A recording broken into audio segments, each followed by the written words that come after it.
Alright, what I'm going to talk about today is a simple nymph drift. The nymph drift itself starts with the grip on the fly rod. And basically what I like to do is have thumb on the top, the line underneath the trigger finger, and then I have what I call a management loop. And then we'll use that later on in some other segments. But today, for this purpose, I'm just going to fish with a 9-foot 5-weight fly rod, about 8 feet of fly line out to an indicator. I'm using the thingamabobber down there and no bugs, so you can see the thingamabobber floating in the water, hopefully. And what I'm going to do is just break down the basic drift. Now, you can nymph drift due upstream. You can cast due upstream and nymph drift. You can do quarter downstream.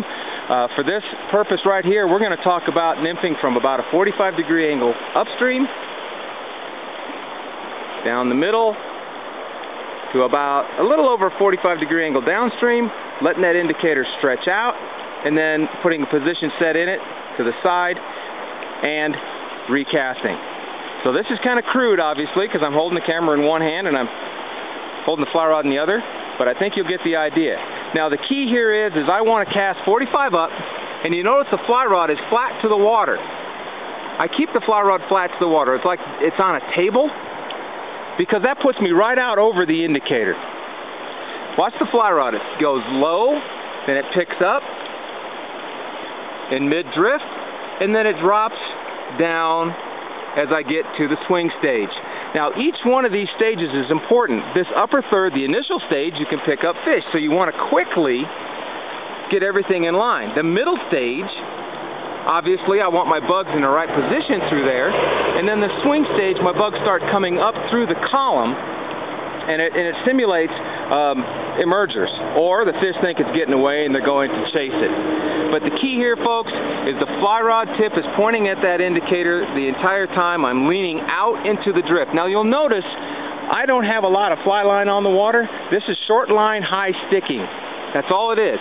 I can use that management loop later on. I can show you how to use that to make this even easier, but you can see it's a very, very simple drift. Now there's one other thing I do on longer drifts, and I'll put in what I call a pause mend, and that's right in the middle of my drift.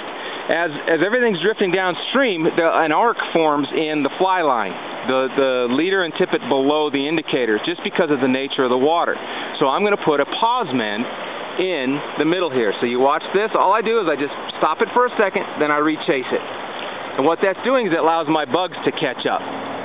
Now, I mentioned also throwing in a position set. Alright, so I'm drifting along, bugs are down on the bottom, they start to swing right about there as everything straightens out, right there, boom, I hit it to the side, and then I come up and roll cast. And again, I do that because I lose contact with the indicator and the bugs, basically, on that last portion as those flies are swinging up. So I always put a little position set or blind set in the end of the drift. And really, this is it. This is just a very simple nymph drift. You can find this and more information in the Fly Fishers Playbook, a systematic approach to nymph fly fishing.